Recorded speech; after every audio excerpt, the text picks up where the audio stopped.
Silent movies. वहाँ हर समय Chaplin के साथ क्या हो रहा होता है, दरवाजा खोला, दरवाजा जैसे ही खोला तो ऊपर से रॉड गिरी।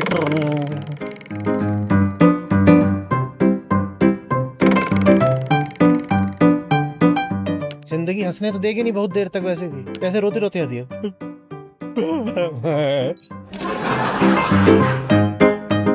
और कोई तरीका है नहीं।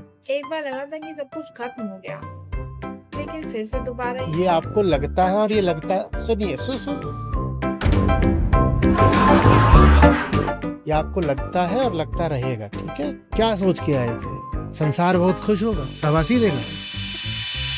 ये दंड लोक है, हम यहाँ दंड पाने आते हैं, लेकिन ये आनंद लोक भी हो सकता है अगर दंड में ही आनंद लेने लग जाओ तो। रोने को इतनी बड़ी बात मानो ही मत। आंसुओं को जीवन से वर्जित करने की कोई जरूरत नहीं है। जीवन माने आंसू।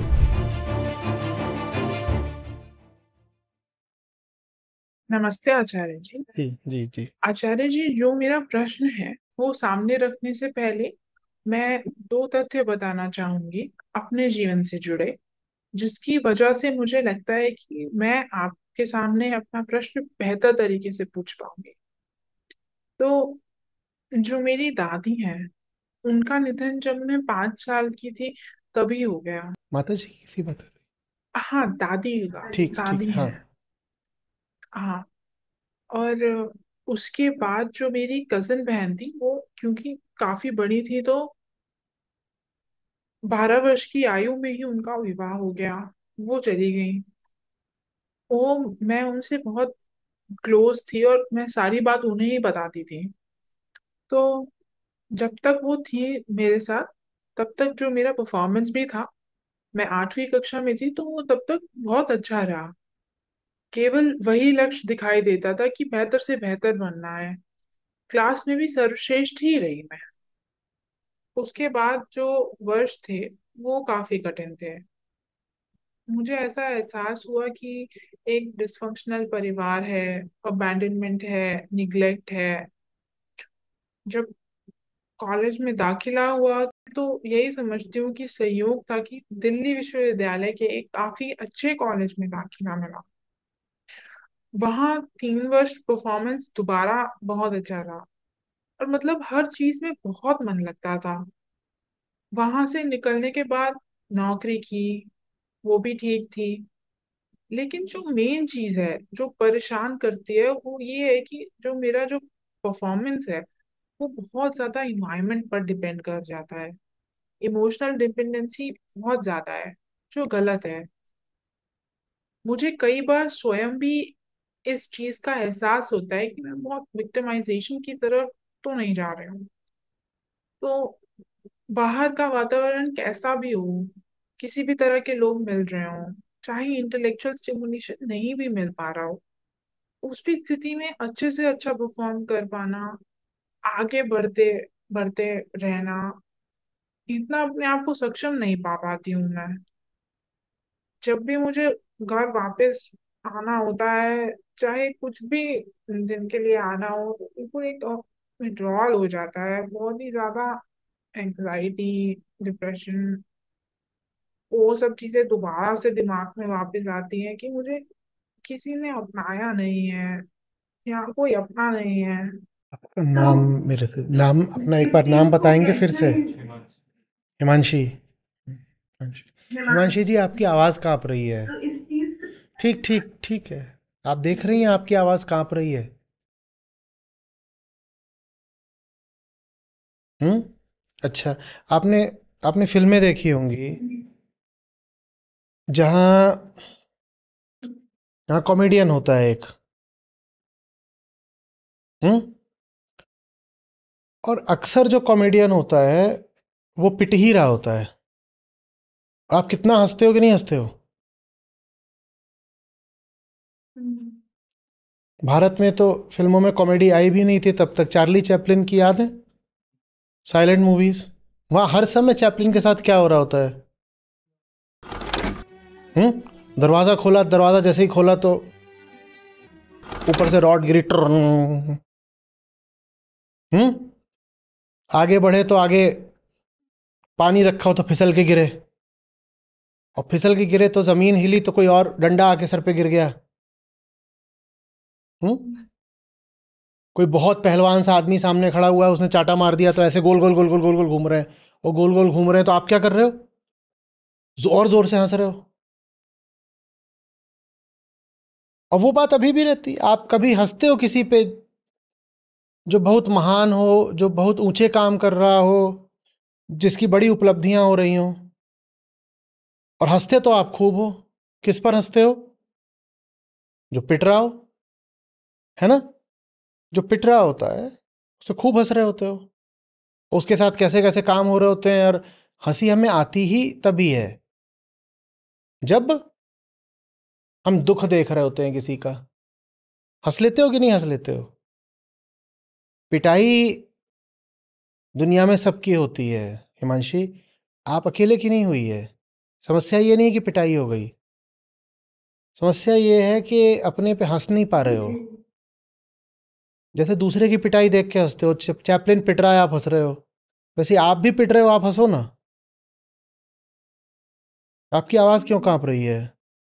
चैपलिन पिट रहा होता है, आपकी आवाज कांपती है क्या? वहाँ जॉनी लेवर, उसके साथ क्या क्या हो रहा होता है? उसको ट्रक से उठा के किसी ने फेंक दिया। हम्म, ये सब नहीं हो रहा होता? क्या आपने कार्टून्स देखे? अब पता नहीं कौन से चलते हैं, टॉम एंड जेरी मुझे याद है। वो खड़ा हुआ है, उसके ऊपर ऐसे आके हैमर गिरा और वो जमीन पे चिपक गया, बिल्कुल 3 डायमेंशनल से 2 डायमेंशनल हो गया। और फिर धीरे धीरे धीरे करके वो वापस आता है। आप कितनी जोर से हंसते हो, और सोचो बेचारे कितनी जोर से लगी होगी, उसका एक डायमेंशन ही गायब हो गया, पर आप तो हंसते हो। नहीं होता? और आवाजें भी पीछे से ही आती। पिटते तो सभी हैं, पिटना नहीं समस्या है। खुद को इतनी क्यों गंभीरता से लेते हो, क्यों इतनी आसक्ति से लेते हो? पिटते पिटते हंसते जाओ, रोते रोते हंसते जाओ। क्या करोगे? और कोई तरीका नहीं है। पैदा काहे के लिए हो? पिटने के लिए।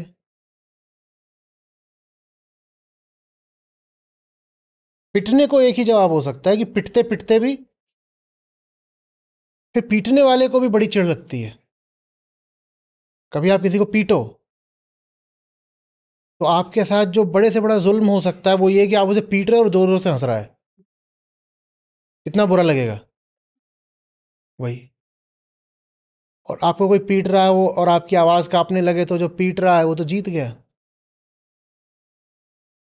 कई बार तो उसने पीटा भी नहीं, उससे पहले ही आप कांप गए, तो जीत गया बिना पीटे।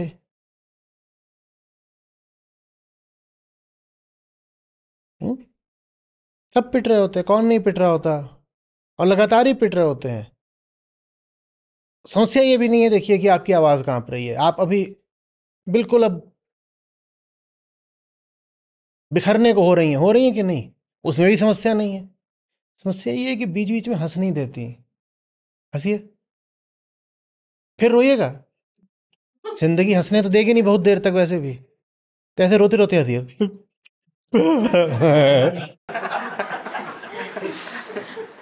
और कोई तरीका है नहीं। ऐसे ही ऐसे ही जैसे अभी रोने को हो रही हैं, और फिर हंस दीजिए, और फिर रो लीजिए, फिर हंस दीजिए। अरे सामने बहुत। आचार्य जी, जब भी मैं बाहर होती हूँ, हमेशा अकेले ही ट्रैवल किया। सब कुछ वहां भी डर का कोई एहसास ही नहीं हुआ मुझे। बहुत सक्षम महसूस हुआ कि मैं सब कुछ कर सकती हूँ। कोई कभी साथ नहीं आया मेरे, उसकी जरूरत भी महसूस नहीं हुई। लेकिन मतलब घर पर आओ तो जो भी सीखा है वो तो बिल्कुल शून्य के बराबर हो जाता है।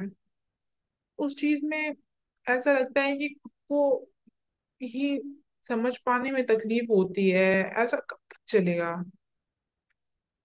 एक बार लगा था कि सब कुछ खत्म हो गया, लेकिन फिर से दोबारा ये यही आपको लगता है, और ये लगता हो है, गया। सुनिए, ये आपको लगता है और लगता रहेगा, ठीक है? आप इंसान पैदा हुई हैं, ये सब लगता रहेगा। अब एक सवाल पूछ रहा हूँ, जवाब दीजिएगा। यही सब किसी और को लग रहा हो तो आपको कितना लगेगा? ये जो आपको लग रहा है तो इतना लग रहा है, आपको लग रहा है तो बहुत जोर से लग रहा है, जैसे बिल्कुल सीधे गाल पे लग गया हो। यही सब कुछ किसी और को लग रहा हो तो आपको कितना लगेगा? अब उदाहरण के लिए आप रोने को हो रही हैं, मुझे मजे आ रहे हैं। मैम रोने को हो रहा होता तो मुझे इतने मजे नहीं आ रहे होते। ठीक, यही है ना। ऐसे ही अभी ये सब वार्तालाप चल रहे थे, क्या ठाके मार रहे हैं, मजे सबसे आगे बैठ, सबसे ज्यादा ये हंस रहे हैं, सबको मजे आ रहे हैं। खुद को लगता है तो बहुत जोर का लगता है, लेकिन जब दूसरे को लगता है तो हमें, तो जब खुद को भी लगे तो ये मानो किसी और को लगा। जब दूसरे को लगने पे खुद को नहीं लगता, तो जब खुद को भी लगे तो यही मानो किसी और को लगा। आप भी हंसेंगी जब किसी और को लग रहा होगा। हंसती हैं कि नहीं हंसती हैं? चैपलिन को देख के आप हंसी थी कि नहीं हंसी थी? हाँ, ऐसे ही हंसी थी जैसे अभी हंस रही हैं। कैसे हंसी थी? कैसे हंसी थी? बताइए बताइए बताइए, कैसे हंसी थी? ये जबरदस्ती रोने की खुलकर कोशिश। हंसी थी। खुलकर हंसी थी ना, तो वैसे ही जैसे चैपलिन पिट रहा होता है, आप हंस रही होती हैं, वैसे जब आप भी पिट रही हो तो हंसिए। पिटना नहीं रुकने वाला, हाँ हंसना शुरू जरूर हो सकता है। कोई अगर ये कहे कि जीवन में दर्द का अंत हो जाए तो वो नहीं होने वाला बाबा। उसके साथ ही हंसना पड़ता है, अपने ही ऊपर हंसना पड़ेगा, और कोई उसकी विधि है नहीं। क्या करोगे? मैं भी यहाँ बैठ करके आपको हंसा रहा हूँ। सत्र शुरू होने से 2 मिनट पहले मुझसे कम से कम 2 लोगों ने बोला आज का सेशन पोस्टपोन कर दीजिए, आप नहीं ले पाएंगे। कुछ था, अभी नहीं किया भैया, अभी सुबह से ही कुछ था, चला ही आ रहा है। मन पे भी कुछ था, शरीर में भी कुछ है। तो वो कह के कैसे, आप क्यों जा रहे हैं अंदर, आप ले ही नहीं सकते? मैंने कहा नहीं, जाने दो, ठीक है। ये भी नहीं कहा जाने दो, मन इतना भरा हुआ था कि अंदर ही आ गया सीधे। यहाँ आगे हंसने लग गए। हम्म, क्या यही है? क्या सोच के आए थे? संसार बहुत खुश होगा, शाबाशी देगा। पैदा काहे के लिए हुई थी? पिटने से इतनी समस्या है तो ये दंड लोक है। हम यहाँ दंड पाने आते हैं, लेकिन ये आनंद लोक भी हो सकता है अगर दंड में ही आनंद लेने लग जाओ तो। जो चल रहा है यही चलेगा। हाँ, इसमें ही थोड़ा अपने प्रति अनासक्ति रखिए, थोड़ा स्वयं से दूरी रखिए, अपने ही दुख का साक्षी होना सीखिए। हाँ है, ठीक है। फिर पिटी हिमांशी आज। सुबह उठ के पूछिए आज कहाँ कहाँ पिटेगी और किस किस तरीके से पिटेगी। आज बता तुझे क्या क्या बुरा लगेगा। मिस सेंसिटिव,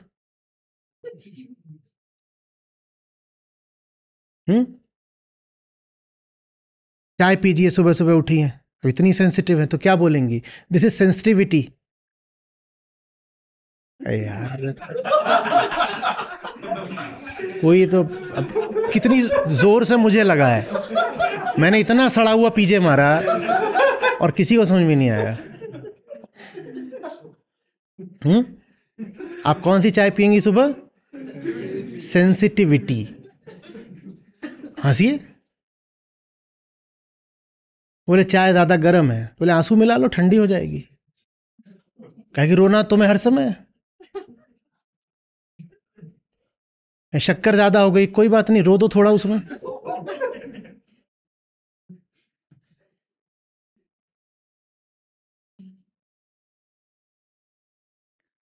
सांत्वना की तलाश मत करिए। सांत्वना बहुत बड़ी समस्या बनती है। वो जो कंधा मिलेगा ना आपको कि आओ यहां सर रख के रो, वो कंधा ही समझिए फिर अर्थी उठाएगा आपकी। ये सुन के खुशी तो नहीं हो रही ना? हाँ, सबसे अच्छी मुस्कुराहट वही होती है आंसुओं के बीच जो आती है। नहीं तो वो तो सस्ती बात है, चीप। कि मेरे जैसे किसी ने सड़ा पीछे मारा और उस पर दांत फाड़ दिए, वो कुछ नहीं है। सब कुछ इधर उधर गिर रहा है, बिखर रहा है, इधर दर्द है, उधर चोट है, इधर है तकलीफ है, फिर भी बेशरम की तरह हे। माया को भी बिल्कुल खिंचा दो, वो आई है तुम्हें रुलाने, वो जितना परेशान करे उतना क्या करो, हे। तुम कैसे रोने को हो रहे हो बैठे हुए? क्या हो गया तुम्हारे साथ? हम्म? रोना बहुत बड़ा अवसर है हंसने का, क्योंकि बिना रोए जो हंस रहा है वो सस्ता काम कर रहा है। जब रो रहे हो वही मौका है, तो रोने के साथ हंसो, अपने ही ऊपर हंसो।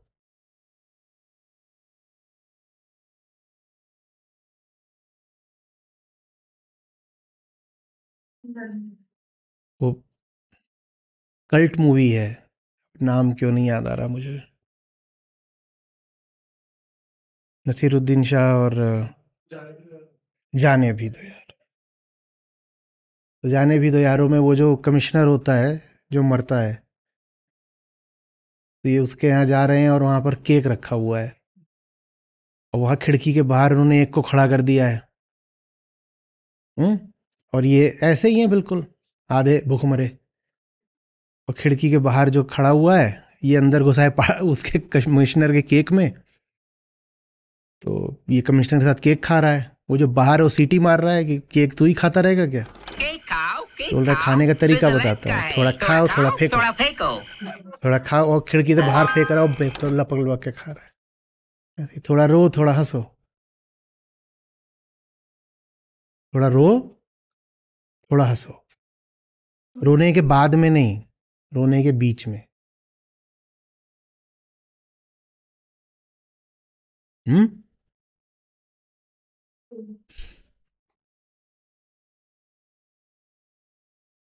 हम उल्टी मांगे रखते हैं, हम कहते हैं आंसू रुक जाए। कैसे रुक जाएंगे?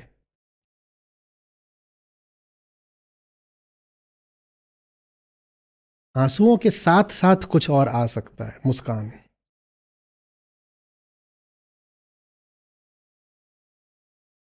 कोई आपको भरोसा दे कि आपके आंसू पोंछ देगा, गलत भरोसा है, झूठा वादा है। हम्म? हाँ, कोई आपको रोते रोते में हंसा दे तो ठीक है उसका, लेकिन ये नहीं मतलब है कि आप कल दोबारा नहीं रोओगे। आप कल भी रोओगे, अभी से जान लो। कोई उम्मीद पाल के मत रखिए कल नहीं रोएंगे, सुबह पे आपको कल भी रोना, अभी से बता रहा हूं। आप तो अभी ही रो रहे हो, आप कल भी रो कैसे? हम्म? रोने को इतनी बड़ी बात मानो ही मत। आंसुओं को जीवन से वर्जित करने की कोई जरूरत नहीं है। जीवन माने आंसू, वो तो रहेगा, उसके साथ हंसो।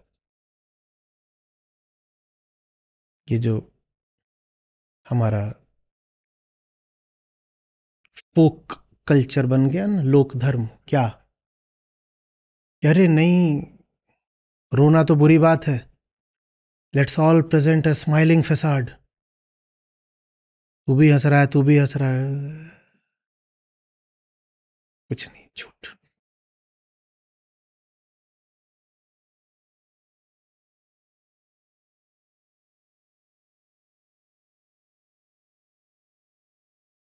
आप तो चुप हो गई, मैं तो मुस्कुराने लग गई। ये क्या हो गया? नहीं। हम्म? रोएंगी नहीं?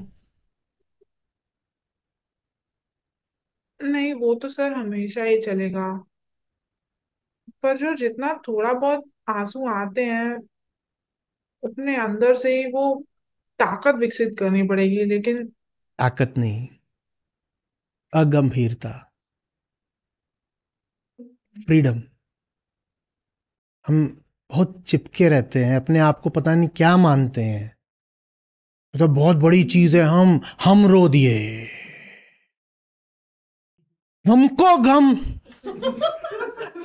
हम। अरे हमको गम माने क्या? अरे तुम नहीं रोगे तो कौन रोएगा?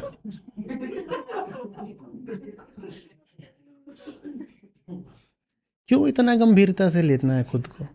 कुछ नहीं, रो रहे तो रो रहे, हंस रहे तो हंस रहे। जिंदगी किसकी सगी है? आपकी सगी है? मेरी तो नहीं है। 10-20 साल बाद ना आप वहां होंगी ना मैं इधर होऊंगा। ये टीवी भी झड़ चुका होगा, दीवारें गिरने को हो रही होंगी। नहीं? और जब तक जिंदा है तब तक ऐसे जैसे पता नहीं कितनी बड़ी बात है।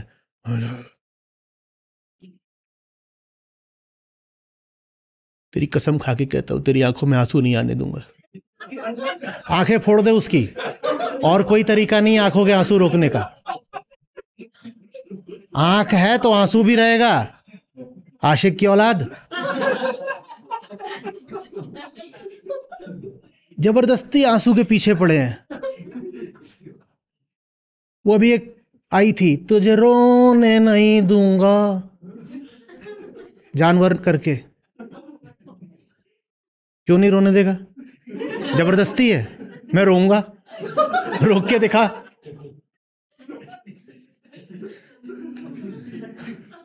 मतलब हर बात में हमारी स्वतंत्रता का हनन है। तुझे रोने नहीं दूंगा, क्यों भाई?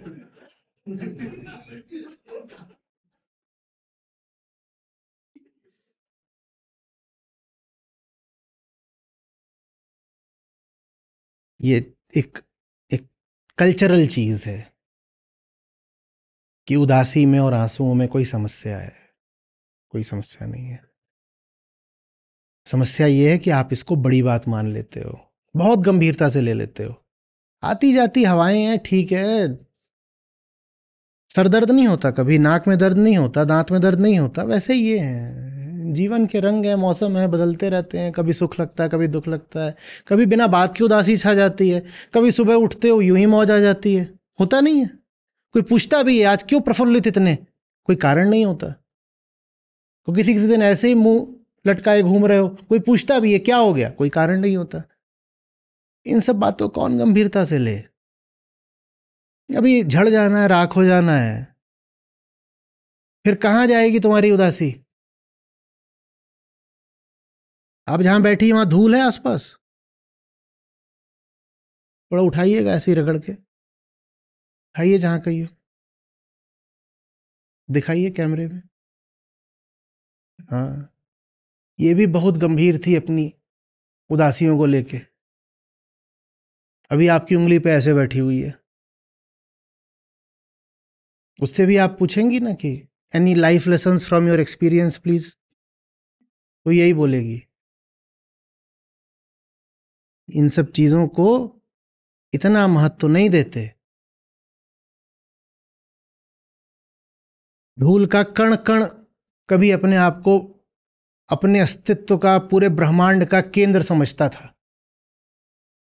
एक छोटा सा मच्छर भी होता है ना, वो सोचता है कि वो जो पूरा यूनिवर्स है उसके सेंटर में वही बैठा हुआ है। हमें भी यही लगता है कि हम न जाने कितने महत्वपूर्ण हैं, कितने इंपॉर्टेंट हैं। ओ माय गॉड, मैं रो पड़ी।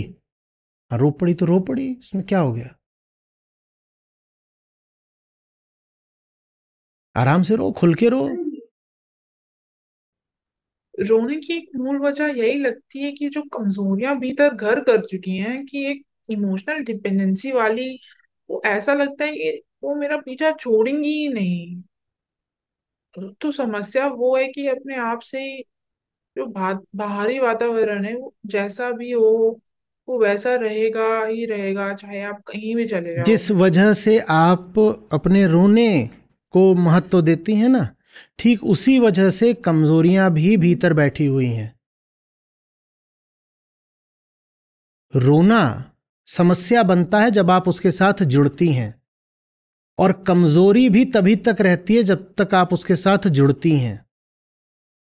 आपकी कमजोरी कोई आपकी मांसपेशियों की तो है नहीं कि आपकी हड्डी में या मांसपेशी में कोई कमजोरी है। आपकी कमजोरी मानसिक है। मन के पास अपनी कोई ऊर्जा नहीं होती, मन को ऊर्जा अहंकार देता है। जिस चीज के साथ आप जुड़ेंगी नहीं वो चीज गिर जाएगी मन से। कमजोरी भी मन में सिर्फ इसलिए मौजूद है क्योंकि आप उसके साथ जुड़ती हैं, उसे सीरियसली लेती हैं, उसे महत्व देती हैं, उसे एनर्जी देती हैं। है तो है। और जो आपसे ऊर्जा नहीं पाएगा वो कितने दिन टिक पाएगा?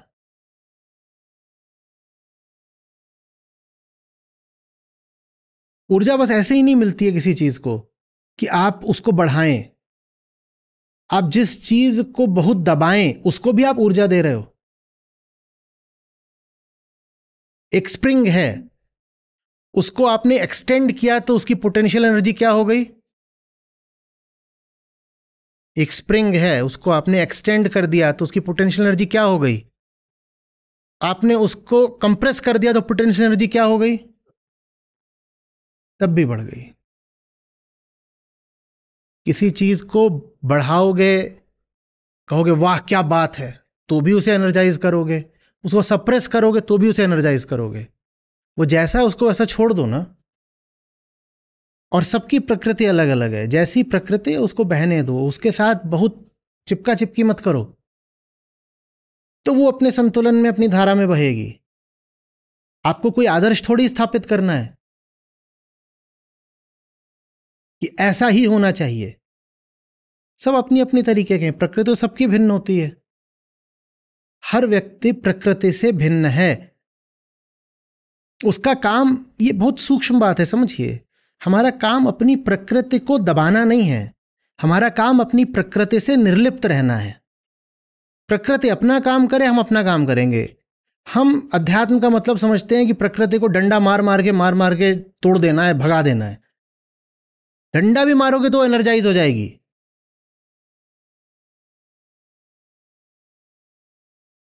प्रकृति अपना काम करे, हम अपना काम करेंगे। हम अलग हैं, वो है, मैं हूं। और प्रकृति तो भाई समय संयोग शरीर सब पे आश्रित होती है। आप एक देश में पैदा हुई हैं, आप एक घर में पैदा हुई हैं, आप स्त्री शरीर में पैदा हुई हैं, उसके अनुसार आपकी एक प्रकृति है। अब उसमें अगर आंसू बहते हैं तो बहने दो, अब अपना काम करते रहो ना, और देखते रहो प्रकृति का यहाँ आंसू बहा रहे हैं।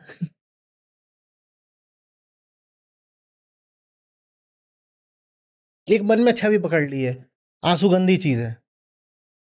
क्यों? क्योंकि कल्चर हैप्पीनेस का है। सबने बता दिया है कि हैप्पी तो होना ही चाहिए। काहे को होना चाहिए? नहीं होना हैप्पी, नहीं होना।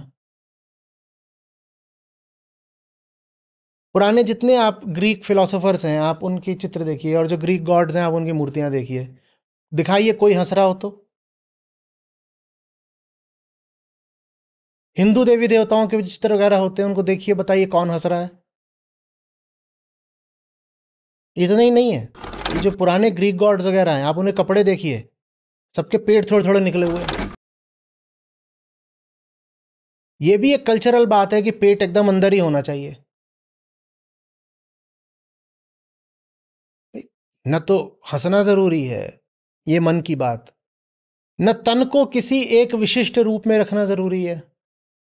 जो है सो है, वो पड़ा रहे, आप अपना काम करो ना। और आप अपना सही काम कर रहे हो तो प्रकृति भी एक सुंदर बहाव में रहती है, वो भी पगलाती नहीं है।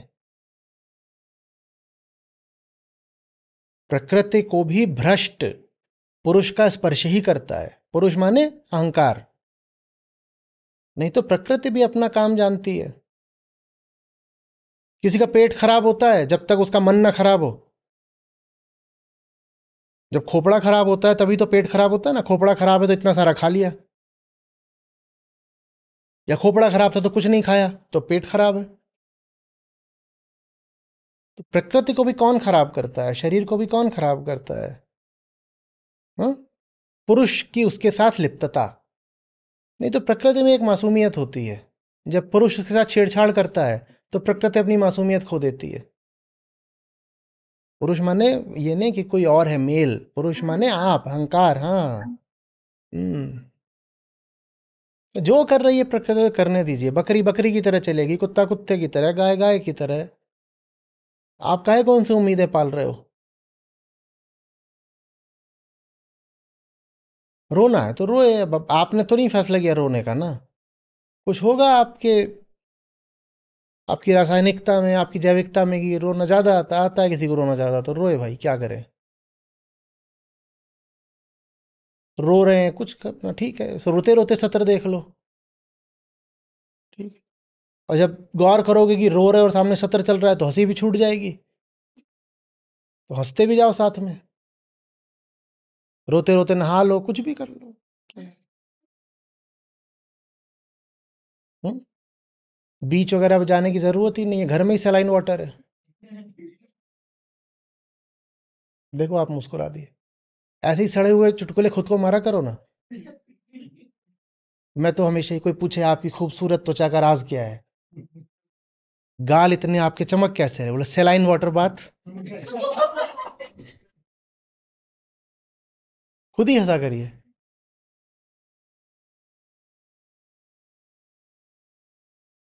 और जब लगे कि बहुत मुश्किल हो रहा है स्वयं पर हंसना, तो पूछिए यही हालत दूसरे की होती तो मैं क्या करती? मस्त हंसती। मैं भी कौन हूं फिर अपने लिए? दूसरी। दूसरी माने पराई, पृथक। अपनी दशा की साक्षी हूं मैं, बस।